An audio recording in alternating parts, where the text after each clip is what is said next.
Hello and good morning friends. अपनी पिछली class में हम अष्टमः पाठ यक्ष प्रश्नाः पढ़ रहे थे। हमने इस पाठ के इस पैराग्राफ को पढ़ लिया, फर्स्ट पैराग्राफ को। अब हम जो यक्ष और युधिष्ठिर की जो बातें हैं ये हमको पढ़ना है। तो यक्ष जो हैं वो प्रश्न करते हैं युधिष्ठिर से, केन स्विच्छोत्रियो भवति, केन स्विद्विन्दते महत्, केन द्वितीयवान भवति राजन, केन च बुद्धिमान। तो यक्ष पूछता है कि हे राजन, मनुष्य वेद में प्रवीण कैसे होता है, अर्थात क्षत्रिय कैसे होता है, महत् पद अर्थात बड़ा पद कैसे प्राप्त करता है वह, द्वितीयवान अर्थात दूसरे साथी से युक्त किस तरह से होता है, और बुद्धिमान किस तरह से होता है। इस तरह से ये प्रश्न कौन कितने कितने प्रश्न पूछते हैं कि वेद में प्रवीण किससे होता है, बड़ा स्थान कैसे प्राप्त करता है, दूसरे साथी से युक्त कैसे होता है, और बुद्धिमान किससे होता है। तब युधिष्ठिर इनके यक्ष के इन प्रश्नों का उत्तर देते हुए कहते हैं, श्रुतेन क्षत्रियो भवति, तपसा विन्दते महत्, धृत्या द्वितीयवान भवति, बुद्धिमान वृद्ध सेवया। तो युधिष्ठिर उसके प्रश्न का उत्तर देते हैं, मनुष्य वेदाध्ययन से क्षत्रिय होता है, तपस्या से बड़ा स्थान प्राप्त करता है, धैर्य से द्वितीयवान अर्थात दूसरे साथी से युक्त होता है, और वृद्धों की सेवा करने से बुद्धिमान होता है ना। इस तरह से यहाँ बताया गया कि किस तरह से कौन सी जो विद्या है या कौन सा स्थान है प्राप्त किया जा सकता है। वेदाध्ययन से क्षत्रिय होता है अर्थात वेदों में प्रवीण होता है, तप से बड़ा स्थान प्राप्त करता है, धैर्य से द्वितीय साथी से युक्त होता है, और वृद्धों की सेवा से बुद्धिमान होता है।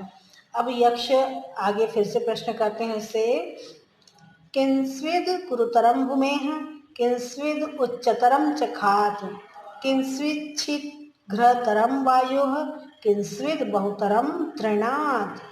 यक्ष का प्रश्न फिर से करते हैं। यक्ष युधिष्ठिर से पूछते हैं कि पृथ्वी से भारी क्या होता है, गुरुतर किस्विद गुरुतर भूमि, पृथ्वी से भारी क्या है, आकाश से अधिक ऊंचा क्या है, वायु से तेज क्या है, और तिनकों से भी अधिक असंख्य क्या है।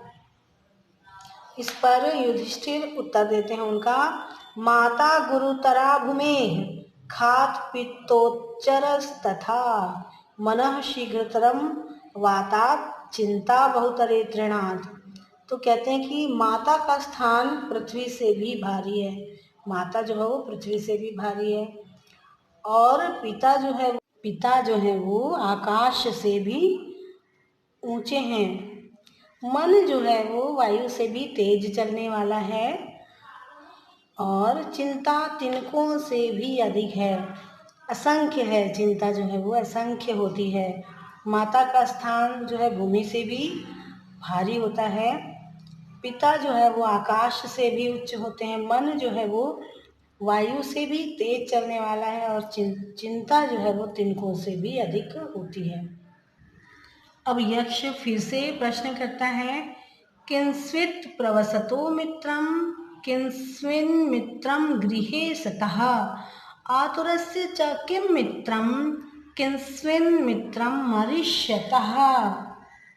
तो यक्ष कहता है, विदेश में रहने वाले का मित्र कौन है, घर में रहने वाले का मित्र कौन है, रोगों में मित्र कौन होता है, और मरने वाले का मित्र कौन है, जो मृत्यु जिसकी होने वाली उसका मित्र कौन है। तब युधिष्ठिर कहते हैं, सारथः प्रवसतो मित्रम, भार्या मित्रम गृहे सतः, आतुरस्य भिषग मित्रम, दानम मित्रम मरिष्यतः। धन से युक्त होना विदेश में रहने का मित्र है, अर्थात धन जो है विदेश में रहने वाले का मित्र है, घर में रहने वाली का मित्र जो है वो स्त्री होती है, पत्नी मित्र होती है। घर में रहने वाले की, गृहस्थ की मित्र पत्नी होती है।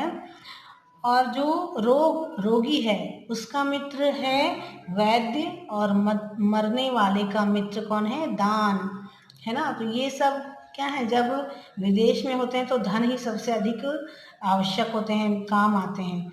और घर में जो रहता है, अगर उसकी स्त्री जो है, पत्नी जो, अगर वह सही सलाह देने वाली, तो वही सही मित्र होती है। इसी तरह से जो बीमार व्यक्ति है उसका मित्र है वैद्य, और जिसकी मृत्यु निकट है उसका मित्र कौन है?